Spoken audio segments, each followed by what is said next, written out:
This week's episode of the Autoblog Podcast is brought to you by the Autoblog Daily Digest. It's a great way to stay updated with what's happening in the world of cars in just 2 or 3 minutes every day. Ask your smart speaker for the Autoblog Daily Digest to stay up to speed with the latest car news, or subscribe wherever you get your podcasts.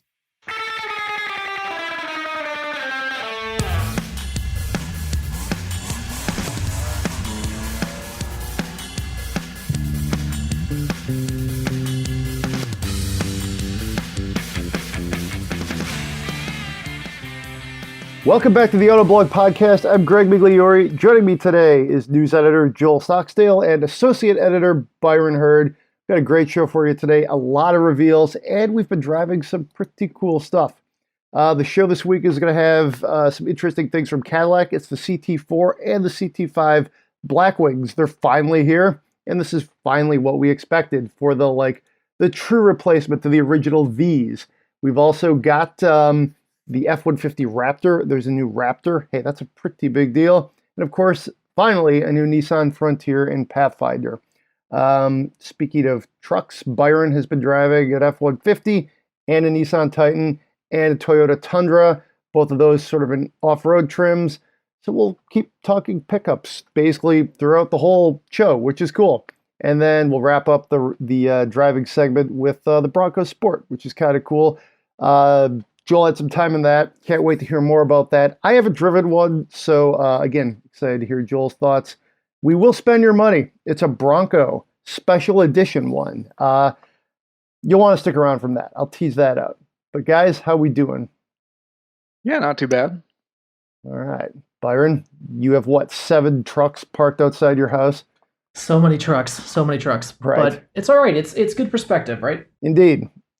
So let's talk about the Cadillac Blackwings. I think this is very exciting news for them. When I was going over your story, in fact, Joel, I was thinking to myself, it all makes sense. When we saw the V cars, what was it? Almost 2 years ago, actually, over a year ago at least.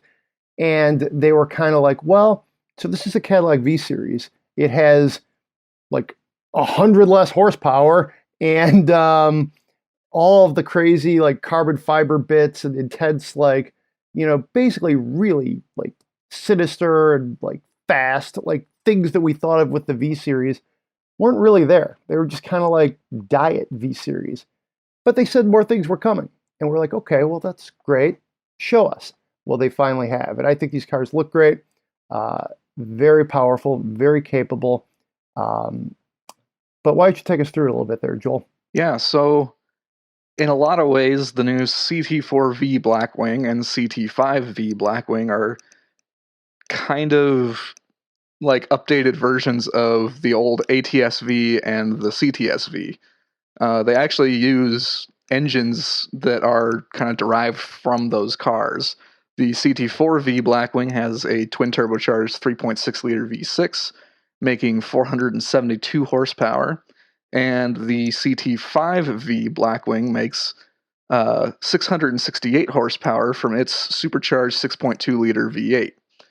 And it's important to note that that is the pushrod V8 that was used on the old CTS-V, not the twin-turbo, smaller displacement, double overhead cam Blackwing V8 that was used in the CT6V that didn't have the Blackwing name, because all that makes sense. But I can grouse about naming conventions and engine choices all I want, but they seem like they're going to be pretty cool cars. They're going to be rear-wheel drive only.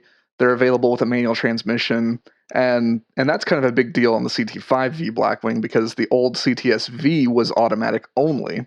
So it's cool that you'll finally be able to get the big Cadillac with the big engine with a 6-speed manual.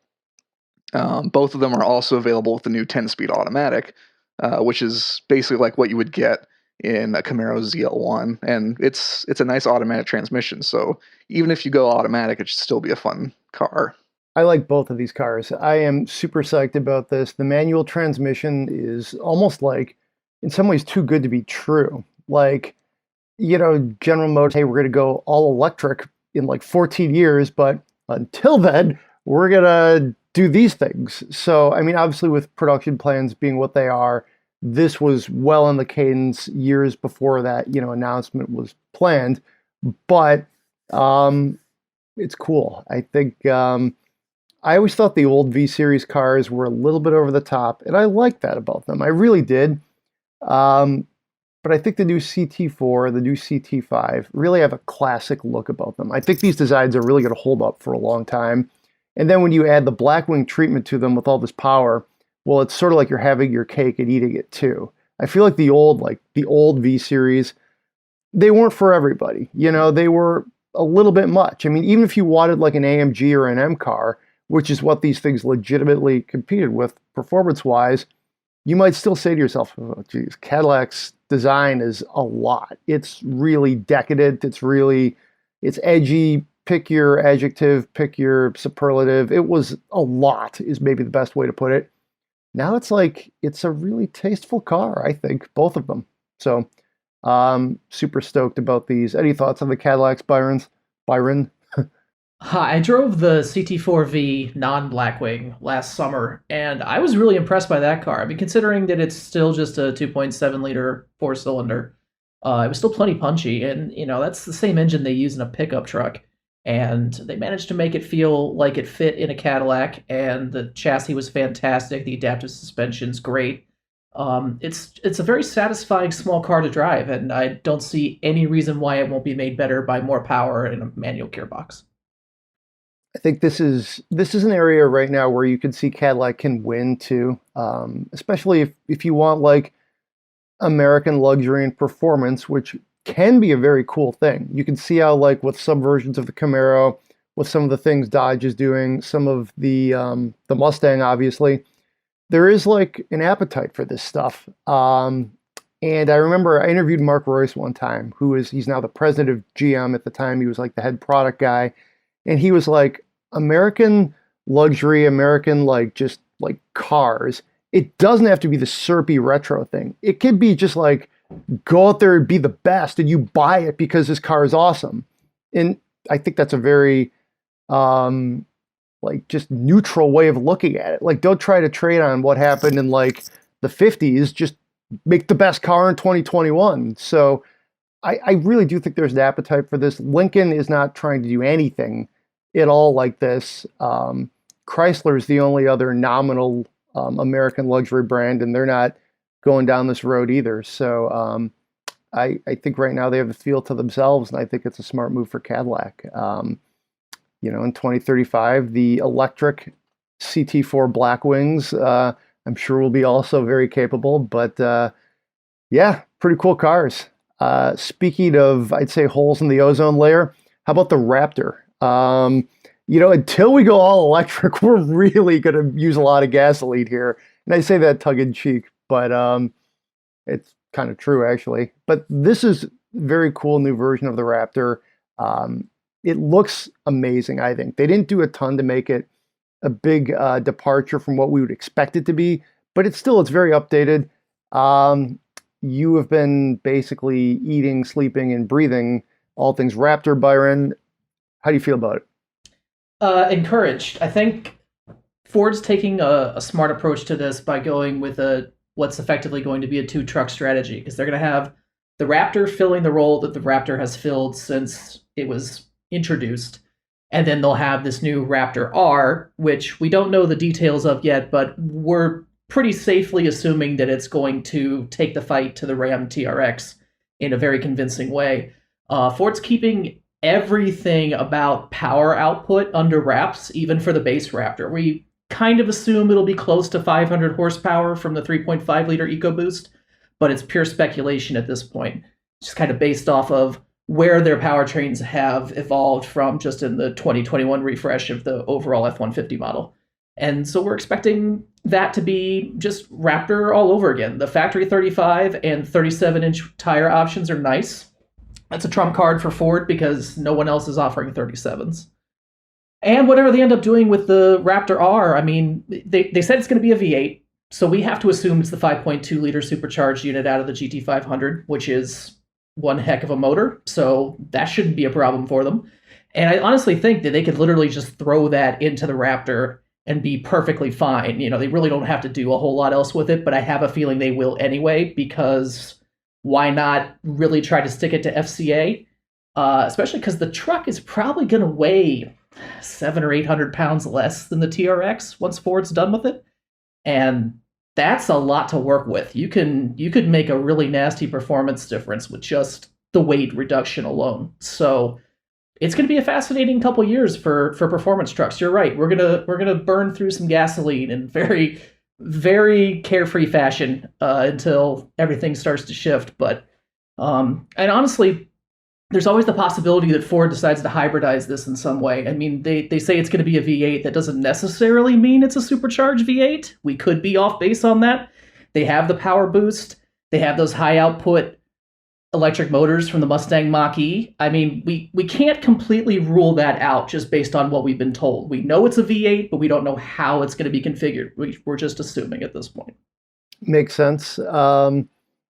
Obviously a huge reveal for Ford. I think just the super truck wars, I think, are really heating up, to kind of use a cliche, but it's really a situation where there is a market for this. I think truck enthusiasts and performance enthusiasts are showing an increasing willingness to spend money. Like, if you want something that's really high powered, high performance, has that sort of cachet, if you will, to really say, hey, maybe you want, you'd consider a Hellcat, but you like to drive a truck.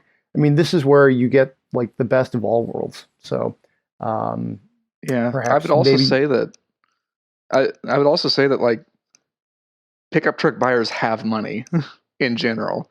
I mean, yeah, you see people rolling around in King Ranch and Denali pickup trucks all over the place, spending $70,000-$80,000 on a truck.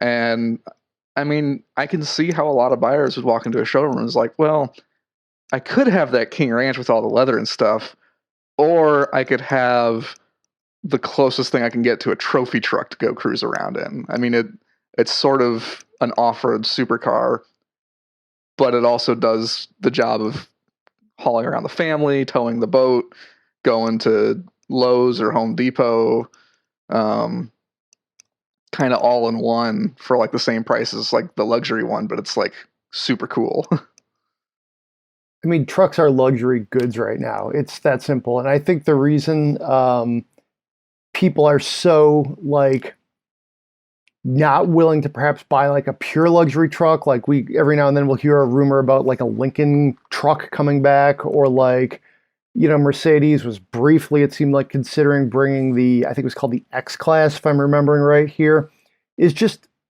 you don't want a luxury truck. You want the best Ford F-150 you could get. And in this case, performance-wise, you're talking about Raptor. So it makes sense. They're luxury goods. So, well, yeah, because a luxury nameplate, then you're one of those elitists that goes and eats fancy dinners that come in small portions and things. What you still want to have the appearance of being kind of rugged and kind of man of the people. I think that's where the GMC Denali has really worked well, because it still has a trucky, rugged nameplate, but also kind of says that it's a little fancy.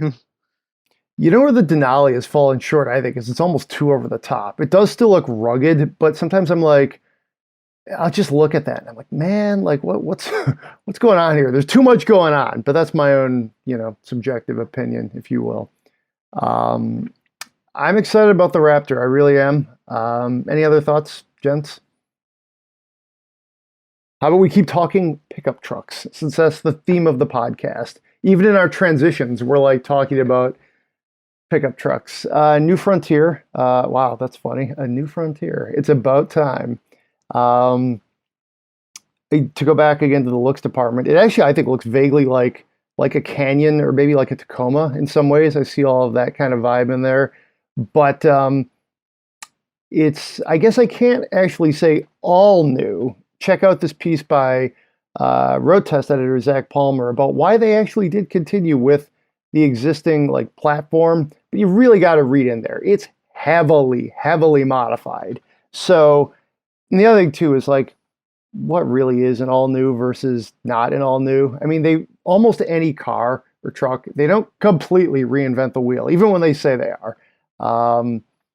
So there's that. That's kind of an interesting little subplot. But otherwise, brand new truck. Just at first glance, I think there's a ton of potential here. This could make them very competitive in a segment that they never went away from. Nissan just kind of let the existing Frontier be out there, sort of as a value proposition. They let it get old and dated, but it was never expensive, and they never made any bones about it. I think this new one remedies almost all of the questions and things that we were concerned about: modern infotainment, modern interior. It's definitely like crash test and do things well that the existing one, the current one that had been around since like '05, I want to say, really didn't do anymore. You currently were buying almost like a used truck, if you will. And then if you really kind of dig into it, there's going to be like one model year. I think you actually randomly drove this, Joel, of the old Frontier with a new powertrain in it. So it's like, talk about weird product strategies, but they're doing that. Overall, I think this is a very solid truck. I think once we get into it, we're going to see it's competitive with the current Ranger, I think, which is itself a little bit of an older truck because it is the truck that modified, but it's a truck that's been on sale overseas for a while. Initial indications, I think this thing's going to be very good. Yeah, and there's some interesting things about the way Nissan is approaching the Frontier this time around. Like the Ranger, it's going to just one engine option. You can only get it with the 3.8 liter V6 and the 9-speed automatic. They've dropped the 4-cylinder from the lineup, which I think is probably a fairly smart move, just because I don't know that there are really that many people that are really putting up the money to buy kind of the stripped out basic 4-cylinder 2-wheel drive trucks anymore. And especially like having looked at specifications for all the little trucks today, those 4-cylinder models don't even get very good fuel economy. They have not a lot of power. They don't come with a lot of features, and they're not that much cheaper. So I think that's actually probably a fairly smart move on Nissan's part to just kind of give up the like stripped out pickup truck market and just focus on people that want to buy the V6 model. And I don't know that it'll necessarily even be that expensive. The Ford Ranger with its turbo 4-cylinder, it's basically a V6 equivalent. It's got still a competitive base price with the cheap 4-cylinder ones out there. Like you said, it does have the new platform, or the old platform that's been significantly modified. And I wanted to touch on that because the times that I've driven like the old truck, it drove actually really pretty well. Like it actually has pretty good handling and ride quality. So I'm not actually that bothered that they're kind of carrying over an updated version of that frame and stuff. And it sounds like they did a lot of things that'll make it a lot better. It's got stiffer sway bars. It's got better body bushings, and so it should be quieter. It should handle better. It's got a quicker steering rack. This is stuff that I got out of Zach's chassis article. So I think it's actually going to be pretty good. And the V6 and 9-speed in it that I've already experienced are really good. They're really smooth and give good power. So I'm really excited to drive this thing. Yeah, I think this is, again, the segment until about 2014 was just left for dead. I mean, people weren't into it. And then General Motors got back in with the Canyon and the Colorado, sold a ton of trucks, sort of reinvigorated everything. And it's good to see Nissan is remaining in it, if you will, and remaining in, I think, getting increasingly competitive. I mean, right now, we did a mid-sized truck comparison a while ago now. It's been over almost 2 years, actually. I would love to do another one, frankly, just to try out some of the new things that are getting into it. The Tacoma had a little bit of a refresh. The Ranger won, but it won barely. Gladiator was very competitive. We liked the Colorado. Really the only thing we didn't like about it at the time was its interior was quite dated.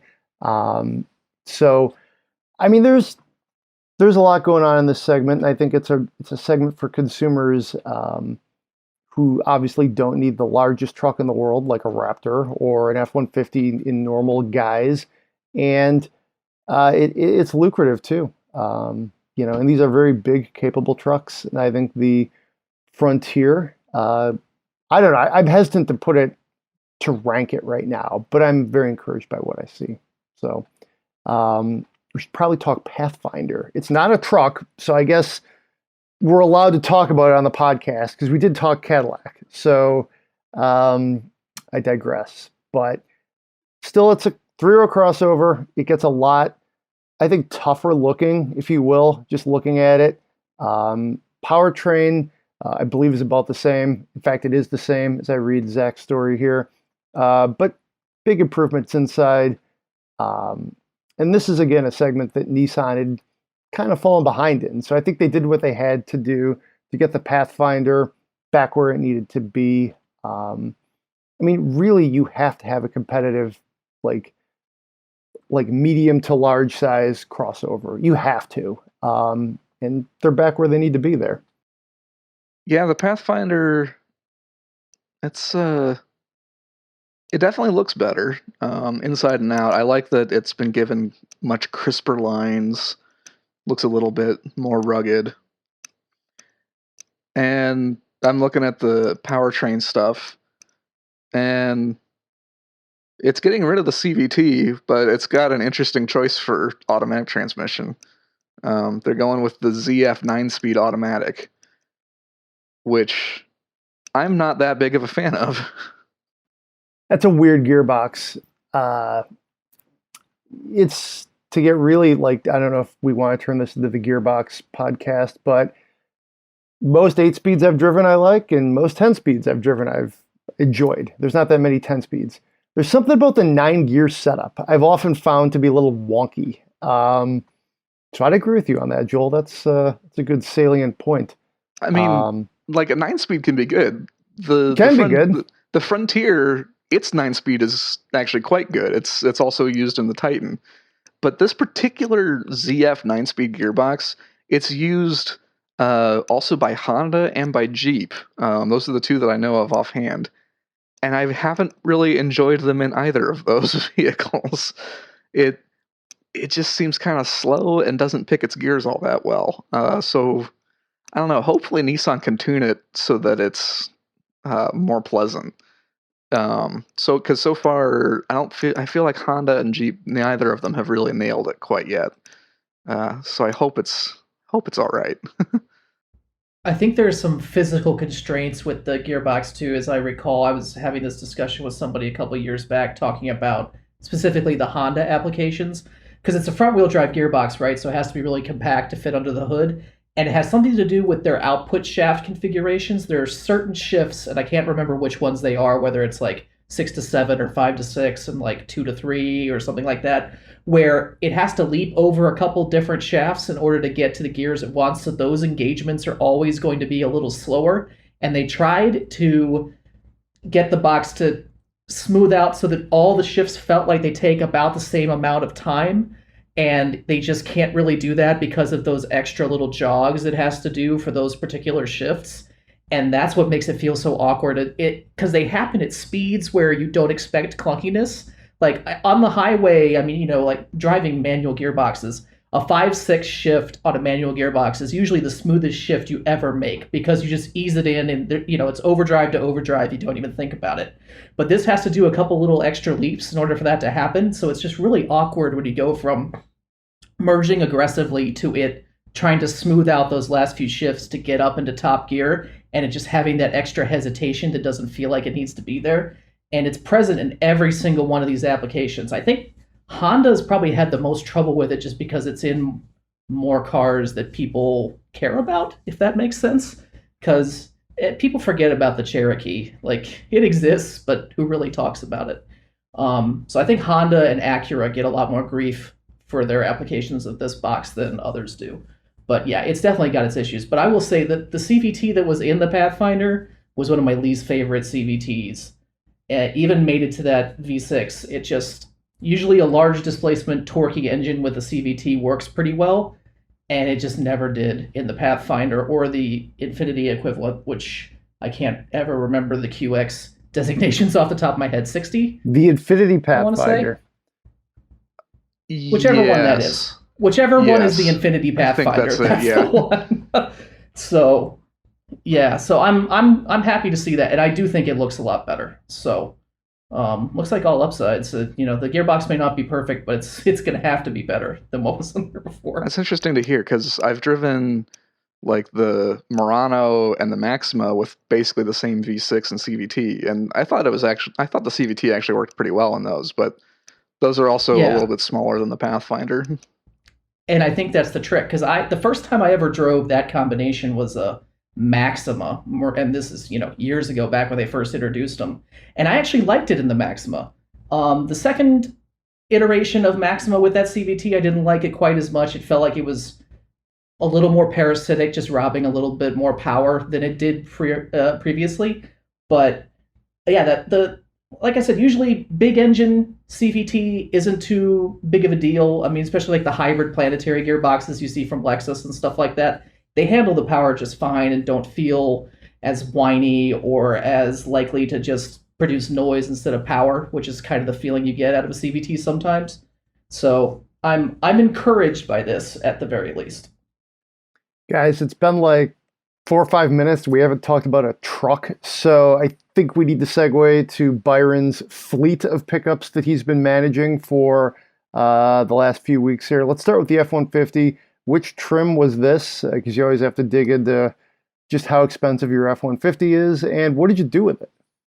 So this was a Platinum EcoBoost with the 3.5 liter EcoBoost. Got it. And it had just about every one of the new features that Ford's offering on the 2021 models. So it had the Pro Power onboard generator system. It had the interior work surface, which is the fold-down center console. And it had the Max Recline seats. They're all pretty cool. I did a little video that's going to go live before you should listen to this podcast, so you can check that out. I'll demo all the features in there for you. It's a very nice truck. It's very pleasant. The Platinum has the adaptive steering, so it drives like a car. There's a slight exaggeration there, but I mean, it feels really good. I mean, the only time you remember you're in a pickup truck is when you've got some steering dialed in, you go over a bump and you feel that live axle jiggle in the rear, like there's that distinct trucky leaf spring feeling you get sometimes. But all in, it was really impressive. The features all worked, which is wonderful. Sync 4 seems nice. It's got more USB ports than a computer. It's just a very nice truck. And I actually really just only used it for mostly like daily driving type activities, going over to Dearborn Heights a couple times, visit my girlfriend, just, normal daily use. And I was impressed. It's really nice. It's the third or fourth F-150 I've driven, I think, since the 2021 changeover. But the most time I actually got to spend with one. So being able to live with it for a couple days and actually drive it around, it's really impressive. I think Ford's hit a complete home run with the 2021 lineup. I don't know that there's anybody who can look at that and need a pickup truck and not find one somewhere within that portfolio that fits their needs. Yeah, the powertrain choices are very compelling. I think they've done a lot as far as making the truck, I think, a little more visceral too. For a while, I always sort of said things like, well, if you really want, I mean, a lot of times we'll say like the Ram is the best because of its interior and it's like raw styling. And of course you get the Hemi, and it tended to win out. And then it would be like, well, okay, then there's like the Chevy and the Ford in between. And then there's like the GMC over here. And then farther back, it's like, you're talking Titan and Tundra and all those things. Granted, the sales volume, it's always Ford number one, no question. But I feel like there's enough things now about the F-150. Obviously, we talked about the Raptor earlier in the show, that make it this emotional thing, that make it more competitive with the Ram. Like, it's not just the logical choice. It can be the truck you really, really want. they've done a lot of subtle tweaks to make it, I think, look a little jazzier, which is cool. And again, just and some of the improvements to like Ford's infotainment system and just some of their like trailer towing technologies have gotten better. And they've migrated into the F-150 as well, and that's just sort of raised the overall product. So it's in a great spot. Speaking of trucks, you had not just one more, you had two more. But tell me about the Titan. It's been a long time since I've driven a Titan. So what's going on there? It had been a while since I'd driven one too, and I was actually pleasantly surprised after driving the Pro 4X around for a couple days. The interior in that is not up to Ford or Ram standards. In fact, I think even with the 2021 F-150 redesign, the Ram still has a nicer cabin overall, especially the back seat. The back seat features of like the fancy console you can get and all that kind of stuff. Ford can't touch that. So if the Ford interior is a 7.5 or an 8, the Ram is a 9 or a 10, and then there's everybody else. But the Nissan really impressed me, honestly. Like that engine's still great. That big 5.6 liter is a fantastic V8. It sounds good. It feels good. It's very responsive. It's everything you expect from a classic, naturally aspirated V8 in a pickup truck. And that the Pro 4X wasn't as bouncy or uncomfortable as I thought it might be. So that worked out too. It was a little. It was fitted with a bunch of like factory accessories and stuff like that. So the look was a little over the top for me. It's just a little too in your face for what is honestly kind of a middling pickup truck. But I was pleasantly surprised by everything, especially the interior, which I'll just go ahead and do the transition for you. The Tundra that I've got this week, which I've only barely driven, I will say the interior in that is just sad. I mean, we slice these things so thinly now within a segment, like, this is a great interior and this is a not so great interior. But I mean, if the average person sat in it, they'd be like, well, they both seem pretty okay to me. No, if you got into that Pro 4X and then that TRD Pro back to back, you'd ask how old the Toyota was, because there's just no way it could possibly be competitive. And that's next to the Nissan, which nobody trumpets, like no one gets excited about the Titan anymore. And I was far more impressed by it than I have been by the Toyota. And granted, my experience driving the Toyota has been much shorter because I've only had it for a couple days. But in terms of the that initial first blush, first impression, the Titan's way more impressive, and that shocked me a little bit, because in my mind, I would, the Tundra is certainly not the first pickup I would pick. But without even walking into a showroom, I would tell myself I want one over the Titan. There's just no question there. But now that I've actually driven them back to back, give or take, I don't know. The Tundra is not impressing me so far. That's interesting. I have the same breakdown, if you will. Like if you said, hey, which of these trucks would you pick? Well, in the case of those two, I would say neither. And then I'd name 3 or 4 of the other trucks we've mentioned earlier in the show. But at first glance, I would have easily picked Tundra over Titan. I generally have liked the Tundra. A lot of times I've driven it. It's, to go back to the emotional and the visceral experience, it's a fun truck, but the last time I drove one, it was this army green Tundra. I want to say it was about a year ago now. And the interior was very, you called it sad. I'll call it historic, I guess. Let me put it that way. It was a venerable interior. Let me put it that way. This isn't the army green. Very diplomatic of you. Yeah. This isn't the army green one, is it? No, it's the color that replaced the army green, which because that was a 1 or 2 year thing for their TRD and TRD Pros. Got it. All up and down the lineup. So the Forerunner and the Sequoia, I think, were also offered with that. And so for this year, they've switched over. It's this kind of icy blue looking color. Oh, that's cool. Which I can't name off the top of my head, but we did 5 news stories about it over the past 6 months, because every time they did one of those models and a changeover, they announced that it was getting that new color. It does look pretty sharp, especially against the snow. I think it really stands out because I mean, you know, on just like a bright sunny summer day, it's just going to kind of look like a pale blue. But in this setting, it pops. It's a little brighter. It's a little more eye catching. So I think it looks great, especially with the dark wheels and all that. Like, you know, it's a TRD Pro. It looks the part. It's just you open the door, man, and then whew. Yeah, I feel like what you guys have said about like the Tundra, I kind of feel like applies to a lot of Toyota's truck range, so that they're all just getting old and are not that competitive anymore, and that they're kind of cruising on resale value and reliability, reputation, and just kind of the fact that people like Toyota trucks. Yeah, the Tacoma just kind of sells itself at this point. Even though, Same with the 4Runner. yeah, even though none of those I would necessarily. I mean, maybe 4Runner just because there's like nobody competing in that segment really anymore. But I feel like both Tacoma and Tundra and Sequoia, you've got much better options out there. Yeah, I agree. Yeah. Now, we've talked a lot about, I would say, venerable vehicles, if you will. Let's talk about one of the newest things out there. That's the Bronco Sport. Very exciting. Something that I think we've all been, pretty fired up about. This is the baby Bronco, if you will. Joel, what have you been doing with the Bronco Sport? What trim is it? That's always a good question. Yeah, so the one that I've got is basically the top of the line that you can still get. The first edition would have been a little bit nicer, but that's all sold out. The Badlands is the next, like that's the top rung vehicle. It gets the fancy torque vectoring rear axle, which can also be locked for better off-road traction.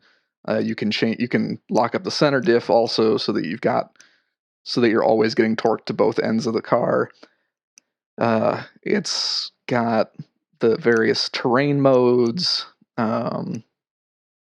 and it comes with like the nicest interior and the nice features and things. And also it's the only trim that you can get with the turbocharged 2-liter 4-cylinder, which makes close to 250 horsepower. And basically, I've just kind of driven it around town for now. I don't really have any plans to go to an off-road park because I'm not entirely sure which ones are open to the public at this point in time. I don't know if any of them are, actually. But yeah, I've just been mainly driving it around town. Cool. I think, so I haven't driven either the Bronco Sport or the Bronco yet. I hope to change that actually in short order. But to me, the Bronco Sport in some ways got a little bit overshadowed by just, the retro, just everything that goes along with the return of a Bronco. But I'm optimistic about the Bronco Sport. I think they're going to sell a ton of them. It competes in a segment that is red hot. And it's very capable in its own right. You mentioned that you wanted to cruise around looking for an off-road park. I think this vehicle will be very capable off-road. And part of it is it's a very, it's not small, but it's one of those vehicles that fits well on the trail. Like you don't need to get to the trailhead and think, oh boy, am I going to lose a mirror? What's going to happen here? And by no means is the Bronco itself all that big, but it's, larger than the Bronco Sport. So yeah, to me, this is it reminds me a little bit of how the Jeep Cherokee is surprisingly really good off-road in some situations, like a Trailhawk, Cherokee, and Grand Cherokee, I guess. But specifically thinking of the Cherokee Trailhawk, it's really good off-road. And I feel like that's where, the Bronco Sport can step in and, really deliver for a lot of people. So, I don't know. Well, and something that I've been impressed so far is that I'm actually rather liking it on road. The engine is really peppy. Like this thing will scoot.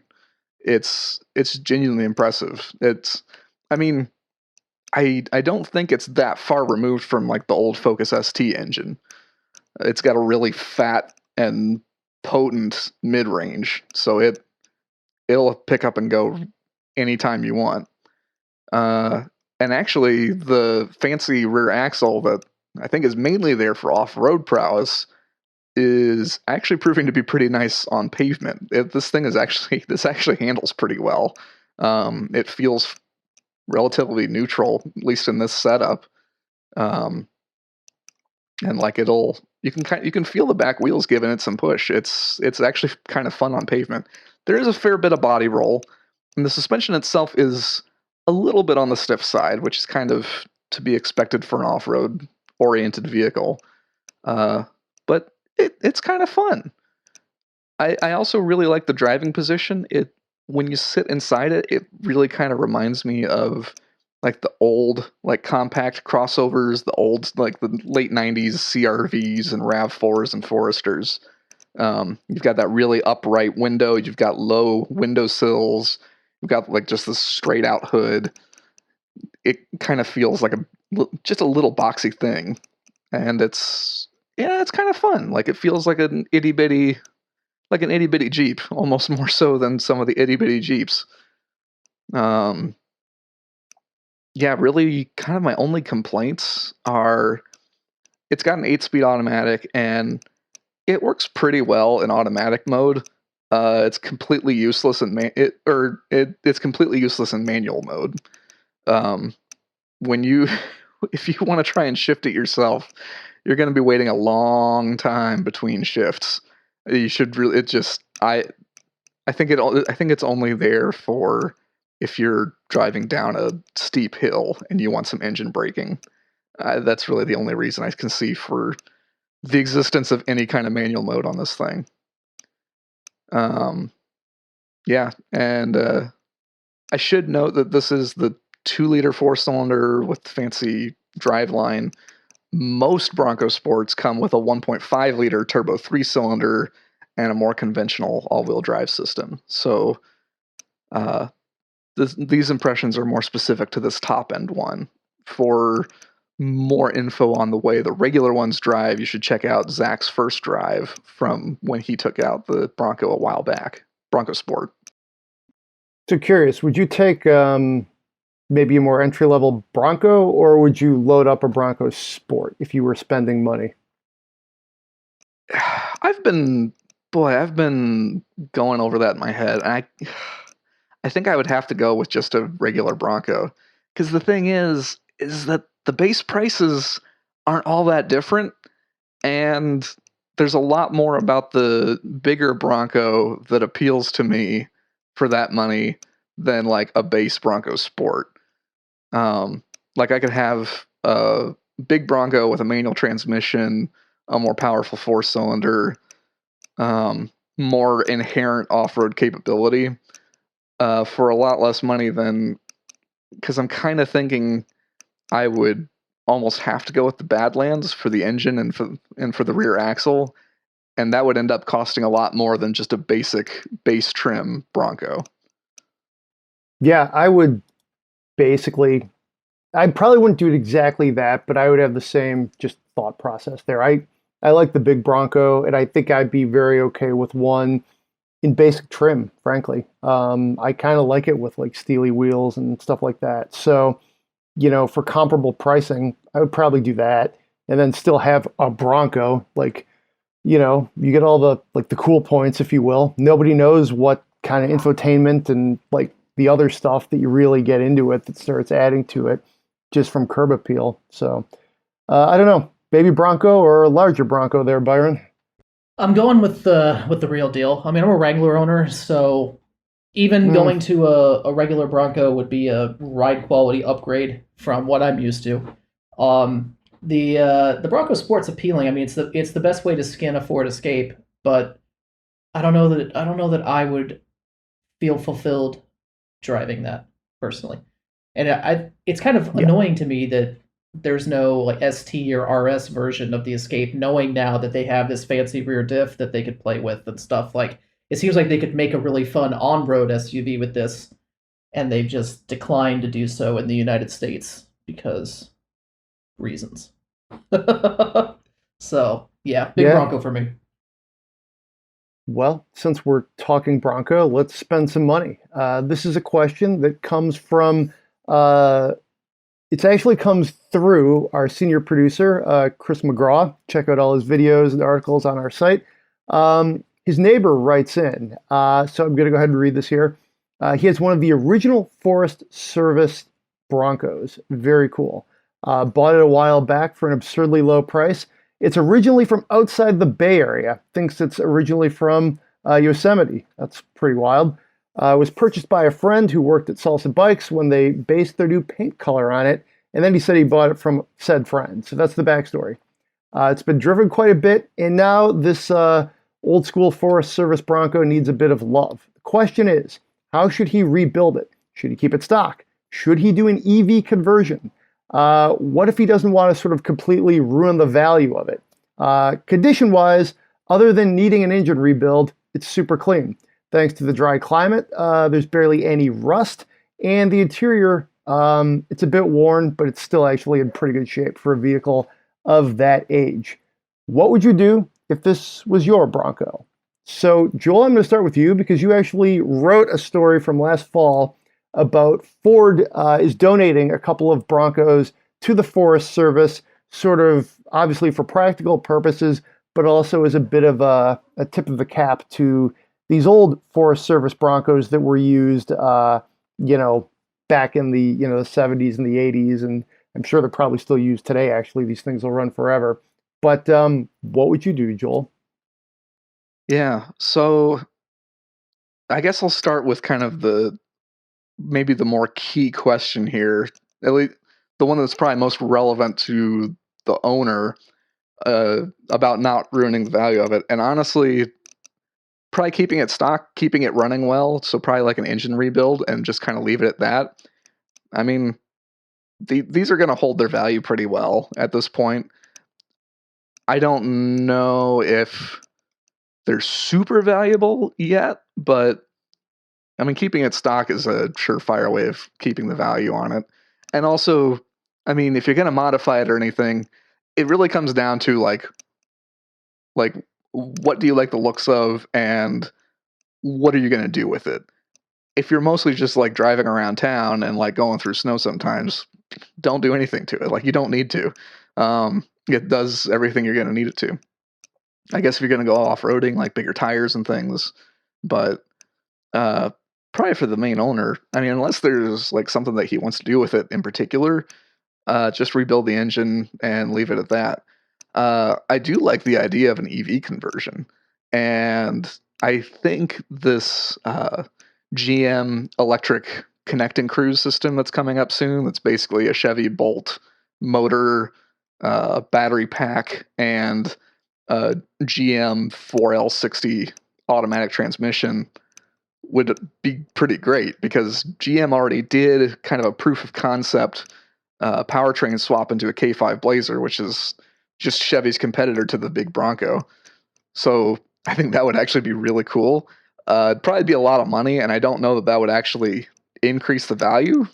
Maybe it would. I don't know. It would depend on who you were able to sell it to. I think that'd be super cool, but would also cost a lot of money and take some time. I guess if I had like lots of money and it was my truck, that might be the way I would go eventually. I think that's probably what I would do. Otherwise, I would probably just kind of keep it as is, rebuild the engine. I don't know, maybe do like a light lift and some tires and wheels and maybe like some lights and a brush guard. What about you guys? Go ahead, Byron. I'm curious your take on this. I think I'm going to be in the either restore or maintain category on this one. I mean, it's one of those cars where, I mean, if you decide you want to flip it right now, it's, there's some value there, but not a ton. And if you want to drive it, then do what it takes to make it drivable and drive it. I mean, do what's going to make you happy with this thing. That's the real key. I don't know that it's the kind of car you want to park money in, so to speak. I'm not one to really go with, unless you already know that something has the potential to hit a certain value that you intend to cash in on. I don't really see the point. So yeah, I'm gonna rebuild the engine, maybe even hot rod it a little bit, have a little fun with it. Like Joel said, throw a lift at it if you actually want to, make it look good, make it more capable. I don't know. I mean, that it's an iconic and an important car, but I don't know that it's necessarily headed to the moon value-wise. So I think it's a pretty safe canvas to play with if that's what you want to do. And maybe if you're more concerned with the value of it, don't put any money in it. Go ahead and just sit on it the way it is, store it somewhere, sell it in a few years if it does appreciate a little bit. Otherwise, maybe just unload it and find something you want to have more fun with. Yeah, I mean, I think my thoughts are pretty similar to what you guys have said. EV is always cool, and frankly, because like these generations of Broncos aren't super valuable, it's a pretty good canvas to like try some things if that's what you want to do. I've been looking around. Just because it's a Forest Service Bronco, it doesn't mean it's super valuable. These were work trucks essentially back in the day, so there's not necessarily a huge premium there. What I would do actually though is, I would do some research and I would restore it within reason, if you will, to its original condition. If you can match up the paint, maybe get somebody to do a little bit of interior work, and rebuild the engine. That's what I would do. I would say, think about what you're going to do with this car too, because again, it's not probably ever going to be a real showroom piece. So I would still make sure you keep it so it's in that daily driving category, if you will. You don't want to do something so that you're afraid to take it off road or take it on the trails, which to me, this is the kind of vehicle you run it into the ground. I would love to have one of these Broncos, frankly. I always liked the big boxy Broncos. They're not nearly as iconic as the first gen, but I've always thought they were cool. And frankly, there's not, outside of the, aforementioned 4Runner, there's not a lot of big, mid-size, rough and tough off-roaders out there that you could buy these days. So if you want one, you kind of have to go used. Granted, this is quite used. So yeah, that's what I would do. I would probably maybe spend a little bit of time, have fun with it, try to find some of the original paint colors and, match that up and do some light interior work. And then, rebuilding the engine can mean a lot of things. I don't quite know how bad, what he means here as far as that. But I would do enough so it runs, so it's enjoyable. That's what I would say is make it so it's reliable. Maybe do some stuff to make it a little more capable, because I don't recall these things being super powerful.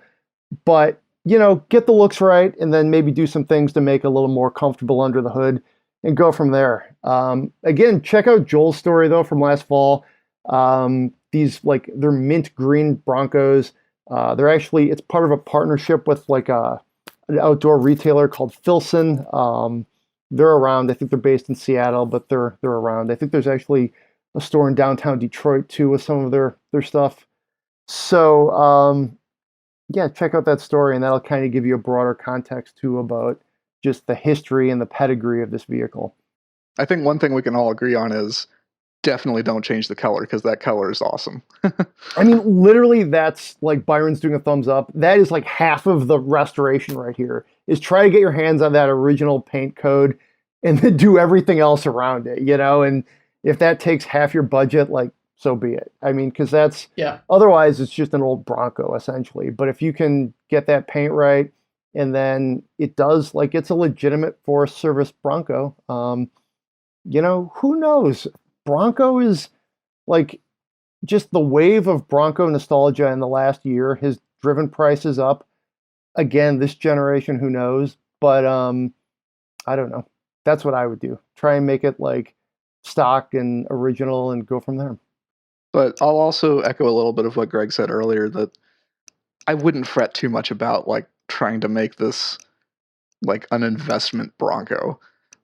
And in general, I feel that's a kind of a bad way to look at cars anyway. Cars are not, vast majority of cars are a bad investment, because you're going to spend so much money on maintaining them and storing them, and just do what makes you feel happy. Don't worry too much about trying to make money on it. Well, that's just a great metaphor for life. And that's all the time we have this week on the Autoblog Podcast. Thanks for joining me this week, guys. That was the perfect close there, Joel. We'll see you all next week. Be safe out there.